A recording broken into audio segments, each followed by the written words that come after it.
अपने विश्वास को कैसे मुक्त करें। 10 क्योंकि धार्मिकता के लिए मन से विश्वास किया जाता है और उद्धार के लिए मुंह से अंगीकार किया जाता है। 23 मैं तुमसे सच कहता हूँ कि जो कोई इस पहाड़ से कहे कि तू उखड़ जा और समुद्र में जा गिर और अपने मन में संदेह न करे वरन प्रतीति करे कि जो कहता हूँ वह हो जाएगा, तो उसके लिए वही होगा। हृदय से विश्वास करने का अर्थ क्या होता है, इस विषय पर हमने अपने पाठों में अध्ययन पूरा किया। अब हम सीखेंगे कि अपने विश्वास को कैसे सक्रिय बनाना है, अपने विश्वास को कैसे मुक्त करना है। विश्वास करना और अंगीकार करना मिलकर विश्वास को सक्रिय बनाना होता है। रोमियो 10 का 10 के आगे के भाग पर ध्यान दें। और उद्धार के लिए मुंह से अंगीकार किया जाता है। यह पाठ कहता है कि उद्धार के लिए मुंह से अंगीकार किया जाता है। यह न केवल उद्धार के विषय में सच है, परंतु उस किसी भी बात के विषय में सब है जो आप परमेश्वर से प्राप्त करना चाहते हैं। जो आप परमेश्वर से प्राप्त करते हैं वह इसी तरह से आता है, विश्वास से। उदाहरण के लिए, जहाँ पर चंगाई को प्राप्त करने की बात आती है, तब मनुष्य अपने हृदय से विश्वास करता है और मुंह से चंगाई के लिए अंगीकार करता है।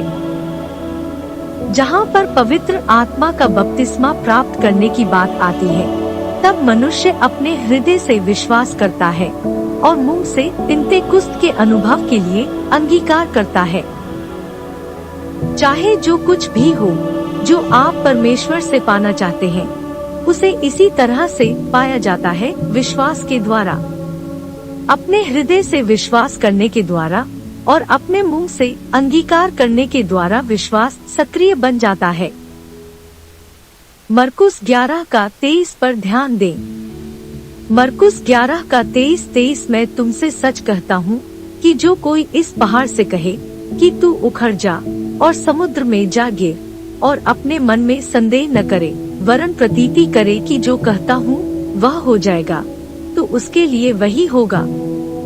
एक दिन मैं इस पद को पढ़ रहा था और उस पर मनन कर रहा था, तब पवित्र आत्मा ने मेरा ध्यान इस बात पर लगाया कि इस पाठ में यीशु एक बार विश्वास या प्रतीति करने के विषय में कहता है और कहना शब्द का उल्लेख 3 बार करता है। तब प्रभु ने मुझसे कहा, तुम्हें कहने के विषय में 3 बार उतना ही प्रचार करना होगा जितना तुम विश्वास करने के विषय में करते हो। लोग विश्वास करने के मामले में नहीं चुकते, वे कहने के मामले में चुक जाते हैं।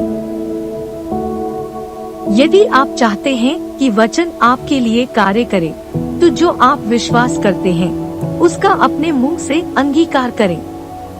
बाइबल में कहीं पर यह नहीं सिखाया गया है कि यदि आप अपने हृदय में मात्र विश्वास करेंगे और अपने मुंह से अपने विश्वास का अंगीकार करेंगे, तो प्रभु के वचन से जो भी आप पाना चाहते हैं आपके जीवन में हो जाएगा।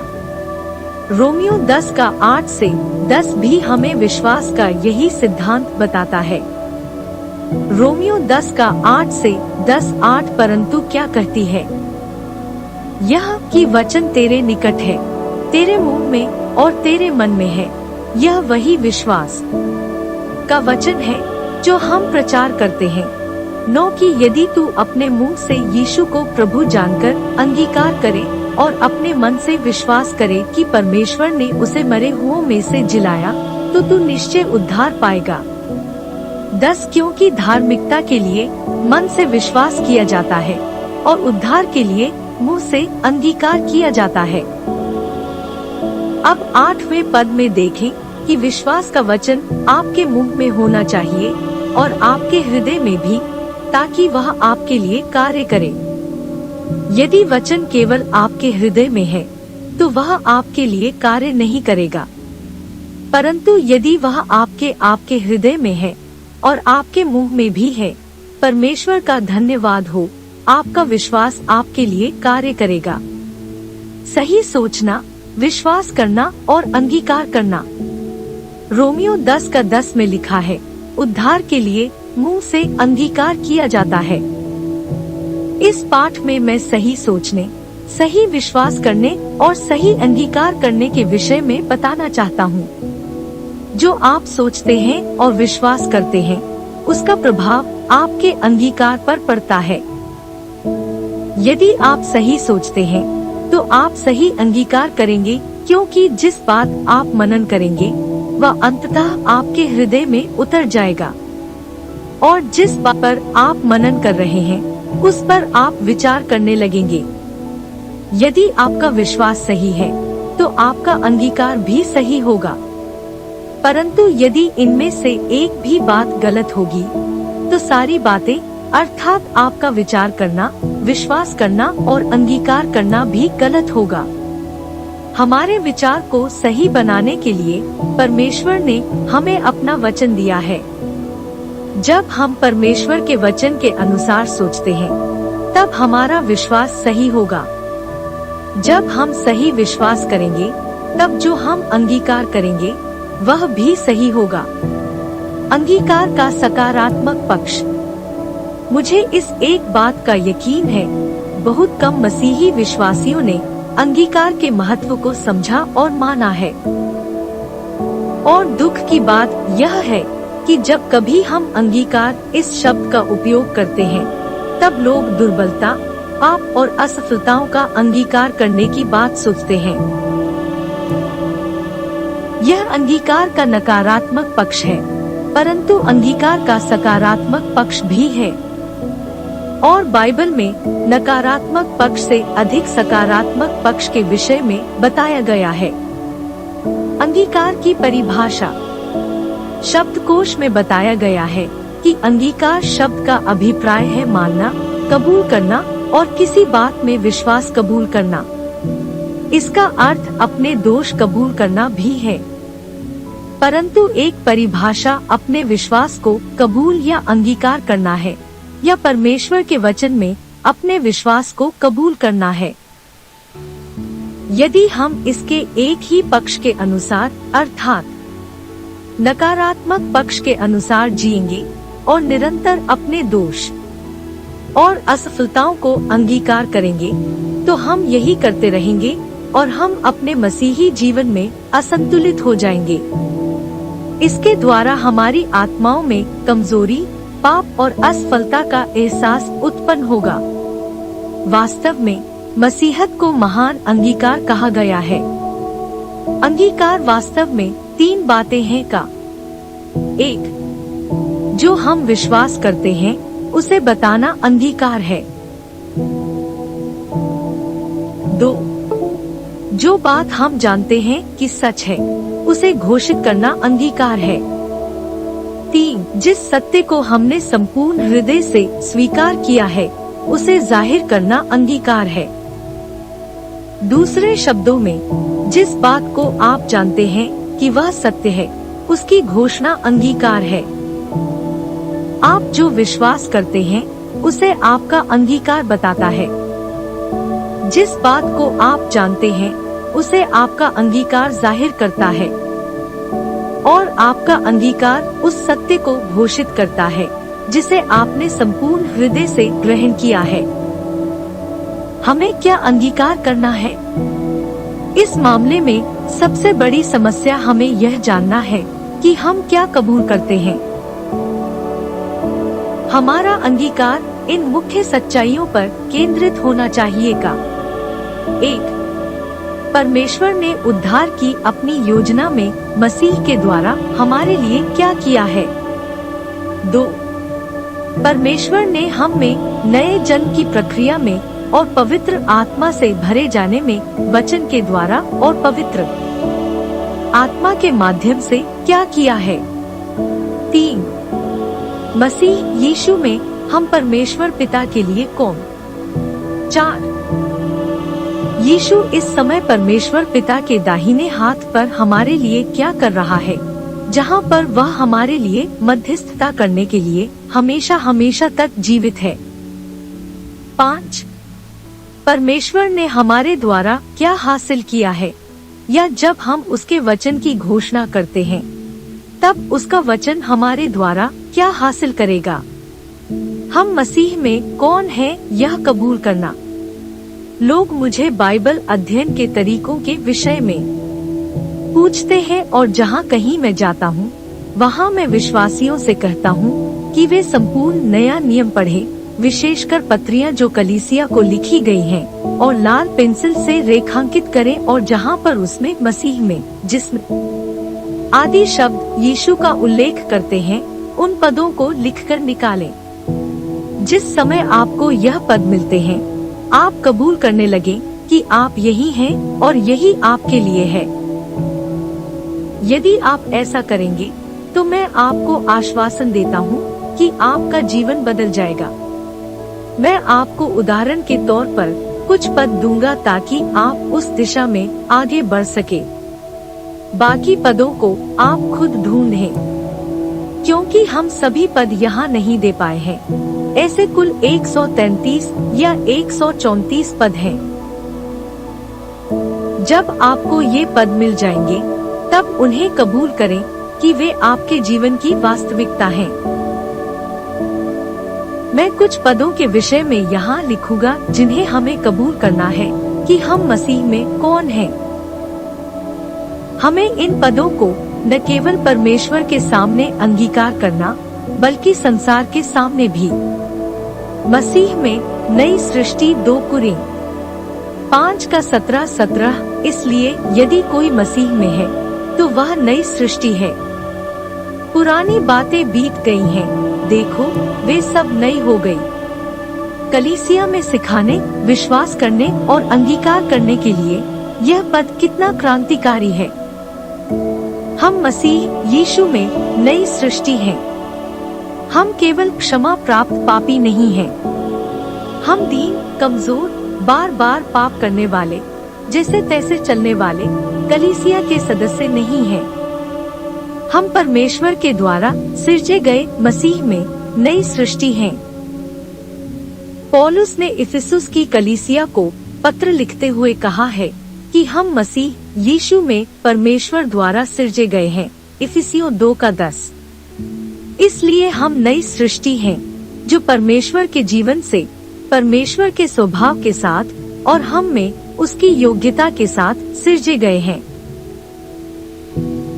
2 कुरिन्थियों 5:17 हमेशा ही मेरा प्रिय पद रहा है, और इसका एक कारण यह है कि जब मैं बीमारी के बिछौने से उठ खड़ा हुआ, तब मैं हर किसी को यह बताता रहा कि मैं मसीह में नई सृष्टि हूँ।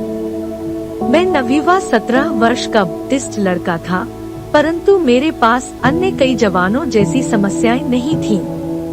इसका कारण यह है कि मैं लोगों को जल्द ही बताने लगा कि मैं मसीह यीशु में नई सृष्टि हूँ, और मैं तुरंत गवाही देने लगा और उद्धार की साक्षी देने लगा। जितना अधिक आप नए जन्म के विषय में बोलने लगेंगे, उतने अधिक आप सच्ची नई सृष्टि बनने लगेंगे, क्योंकि आप यही हैं। मुझे याद है कि एक समय जबकि मैं एक जवान बपतिस्म लड़का था, मैं कैदखानों में और सड़कों पर प्रचार करता था और कलीसिया में काम करता था। तब एक जवान लड़का एक रात मेरे पास आया। मैं शहर गया था और एक कोने में खड़ा था जब उसने मुझसे आकर कहा, केनेथ, क्या तुम मुझ पर एक मेहरबानी करोगे? मैं जानता था कि यह लड़का चर्च आता है।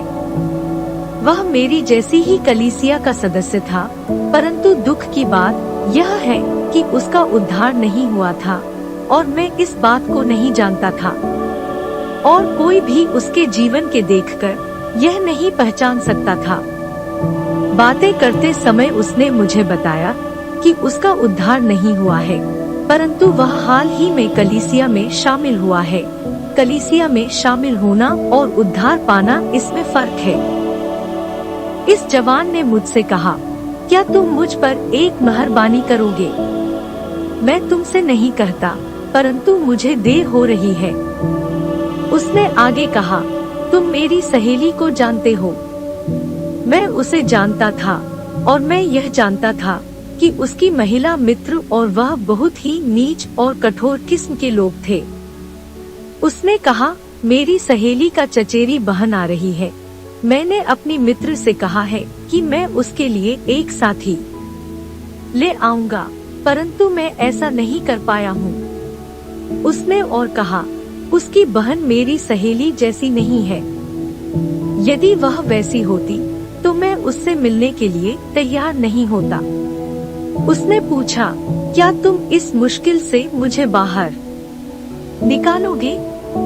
मैं तुम्हारा एहसानमंद रहूंगा और मैं तुमसे वादा करता हूँ कि हम ज्यादा देर नहीं रुकेंगे, ज्यादा से ज्यादा 30 या 40 मिनट। उसके बाद हम चले जाएंगे। शराब या नृत्य नहीं होगा और मैं सिगरेट भी नहीं पीऊंगा। अंत में मैं तैयार हो गया और उसकी मदद के लिए चल पड़ा। जब हम उसकी मित्र के घर गए तो उसने अपनी चचेरी बहन से मेरा परिचय कराया। मैं वहाँ गया ही था कि उन्होंने नाचना शुरू कर दिया और उसकी बहन ने मुझसे नृत्य करने के लिए कहा। मैंने कहा, नहीं, मैं नृत्य नहीं करता। उसकी आंखें बड़ी बड़ी हो गई और उसने कहा, क्यों नहीं? मैंने कहा, क्योंकि मैं नई सृष्टि हूँ। उसने पूछा, तुम नई सृष्टि हो, इसका क्या मतलब? मैंने कहा, 2 कुरिन्थियों 5:17 में लिखा है, इसलिए यदि कोई मसीह में है तो वह नई सृष्टि है। पुरानी बातें बीत गई हैं, देखो वे सब नई हो गई। एक समय था जब मैं इन सारी बातों में, जिसमें तुम्हें दिलचस्पी है, रुचि रखता था, परंतु जब से मैं मसीह में नई सृष्टि बन गया हूँ, मैंने इन बातों को त्याग दिया है। जब वह संगीत बज रहा था तब मैंने इस बहन को प्रचार किया और उसकी आत्मा कायल हो गई और वह रोने लगी। जब संगीत बंद हो गया तब दूसरे लड़के और लड़की ने देखा कि मैंने उसके दिल को छू लिया है। तब उसने कहा, चलो चले। वह मुझे तुरंत घर ले जाने के लिए तैयार हो गया। मुझे इस बात की परवाह नहीं है कि वह कौन सा स्थान था, घर या सड़क या पाठशाला। मैं हर किसी को बताता था कि मैं मसीह यीशु में नई सृष्टि हूँ। मित्रों, यदि हम इस बात को अंगीकार करेंगे तो हमारे जीवन में बदलाव आएगा। मुझे संसार की वस्तुओं का मोह नहीं था, क्योंकि मैं निरंतर अंगीकार करता था, मैं मसीह यीशु में नई सृष्टि हूँ, जिसमें हमें छुटकारा मिला है। इस पद में भी उसमें या जिसमें ये शब्द आए हैं। इफिसियों 1:7-8 हमको उसमें उसके लोहू के द्वारा छुटकारा अर्थात अपराधों की क्षमा उसके उस अनुग्रह के धन के अनुसार मिला है। 8 जिसे उसने सारे ज्ञान और समझ के साथ हम पर बहुतायत से किया। इस पद के पहले भाग पर हम ध्यान दें, हमको उसमें, यहाँ पर जिसमें और हमको, इन शब्दों को ध्यान दें। परमेश्वर का धन्यवाद हो, हम छुटकारा पाने की कोशिश नहीं कर रहे हैं। हमारे पास छुटकारा है। हमें भविष्य में किसी समय छुटकारा मिलेगा ऐसा नहीं है। वह हमें अभी मिला है, वर्तमान काल में। उसमें या मसीह में हमें अभी क्या मिला है? छुटकारा वर्टिकल बार, इसका अर्थ यह है कि हमारे जीवनों पर शैतान का अधिकार टूट चुका है। जिस क्षण आप नई सृष्टि बन गए, उस क्षण आपके जीवन पर से शैतान की प्रभुता हट गई। नए जन्म में आपको नया प्रभु यीशु मसीह मिल गया। कुलू 1:13 वर्टिकल बार, अब प्रभु यीशु को आपके जीवन पर राज्य करना है। शैतान का आपका प्रभु था, परंतु अब यीशु ही आपका प्रभु है। रोमियो 10:9 में लिखा है, यदि तू अपने मुंह से कबूल करे कि यीशु ही प्रभु है, तो तू उद्धार पाएगा। शैतान की प्रभुता खत्म हो गई है और जिस क्षण आपने नया जन्म पाया, उस क्षण यीशु मसीह की प्रभुता का आरंभ हो गया, जिसमें हमको छुटकारा। इफी 1:7 वर्टिकल बार, हमें किससे और किस वस्तु से छुटकारा मिला? कई लोग कहते हैं कि परमेश्वर का धन्यवाद हो, मुझे पाप से छुटकारा मिला। यह कहानी का एक भाग है, परंतु पूरी कहानी नहीं है। व्यवस्था के श्राप से छुटकारा गलतियों 3 का 13 मसीह ने जो हमारे लिए श्रापित बना, हमें मोल लेकर व्यवस्था के श्राप से छुड़ाया, क्योंकि लिखा है, जो कोई काठ पर लटकाया जाता है वह श्रापित है। हम व्यवस्था के श्राप से छुड़ाए गए हैं। व्यवस्था का श्राप क्या है? व्यवस्था की पुस्तक निकाल कर देखें। व्यवस्था बाइबल की पहली 5 पुस्तकों को दर्शाती है, जिन्हें पेंटेटुक कहा जाता है। जब हम व्यवस्था की इन 5 पुस्तकों का अध्ययन करेंगे, तब आप पाएंगे कि परमेश्वर की व्यवस्था का उल्लंघन करने से 3 प्रकार के श्राप या सजाएं आती हैं: दरिद्रता, बीमारी और दूसरी मृत्यु। परमेश्वर का धन्यवाद हो, यीशु ने हमें दरिद्रता के ज्ञाप से छुड़ाया है। व्यवस्था 28 का 15 से 68। क्या आप इस बात को जानते थे? उसने हमें बीमारी के श्राप से भी छुड़ाया है। व्यवस्था 28 का 15 से 68। वर्टिकल बार मसीह ने हमें मृत्यु के श्राप से छुड़ाया है, अर्थात आत्मिक मृत्यु या परमेश्वर से अनंत काल का लगाव, शारीरिक मृत्यु जब यीशु आएगा। हमें दूसरी मृत्यु से डरने की आवश्यकता नहीं है। नरक उन लोगों का घर है जो आत्मिक रीति से मरे हुए हैं, और हम आत्मिक रीति से मरे हुए नहीं हैं। और यदि आपने नया जन्म पाया है तो आप भी नहीं। दरिद्रता के श्राप से छुड़ाया गया। जी हाँ, आप दरिद्रता के श्राप से छुड़ाए गए हैं। कुछ लोग सोचते हैं कि परमेश्वर की इच्छा है कि हम अभावग्रस्त रहें। हमने पिछले दिनों में इस विषय में काफी शिक्षा सुनी। मुझे यह कहते हुए दुख होता है कि जब मैं एक जवान लड़का था, तब मैं स्वयं भी इससे अधिक कुछ नहीं जानता था, क्योंकि मैं अपनी बाइबल ठीक से नहीं जानता था। कभी कभी बाइबल पर विश्वास करने के बजाय परंपराओं पर विश्वास करना आसान होता है। कई बार बाइबल पर विश्वास करने के बजाय हम उन बातों पर विश्वास करते हैं जो हमें सिखाई गई हैं। बाइबल क्या कहती है यह नहीं। उदाहरण के लिए, आप लोगों को हमेशा यह कहते हुए सुनते हैं, बाइबल कहती है कि पैसा सारी बुराई की जड़ है। बाइबल ऐसा कभी नहीं कहती। बाइबल कहती है, रुपए का लोभ सारी बुराई की जड़ है। 1 तीमू 6 का 10। आप लोगों को यह कहते हुए भी सुनते हैं, मुझे लगता है कि मैं दूसरा अय्यूब हूँ, और वे अय्यूब की पुस्तक में दी गई विपत्तियों और परीक्षाओं का उल्लेख करते हैं। कुछ लोग सोचते हैं कि बेचारा अय्यूब कंगाल, बीमार और पीड़ित था, परंतु ऐसा नहीं है। कई बाइबल विद्वानों का मानना है कि अय्यूब की संपूर्ण पुस्तक में दर्ज की गई घटनाएं 9 महीनों में पूरी हुई। जब लुटेरों ने आकर अय्यूब की वस्तुओं को लूट लिया, तब वह शैतान की बंधुआई में था। जब आग ने अय्यूब की फसल को जला दिया, तब वह शैतान की बंधुआई में था। जब आंधी आई और घर उसके बच्चों पर गिर पड़ा, तब वह शैतान की बंधुआई में था। जब अय्यूब के सिर से पांव तक फोड़े हो गए और उसकी पत्नी ने उसका विरोध करते हुए कहा, परमेश्वर को श्राप दो और मर जाओ, तब वह शैतान की बंधुआई में था। परंतु बाइबल कहती है कि परमेश्वर ने अय्यूब की बंधुआई को बदल दिया। अय्यूब 42 का 10।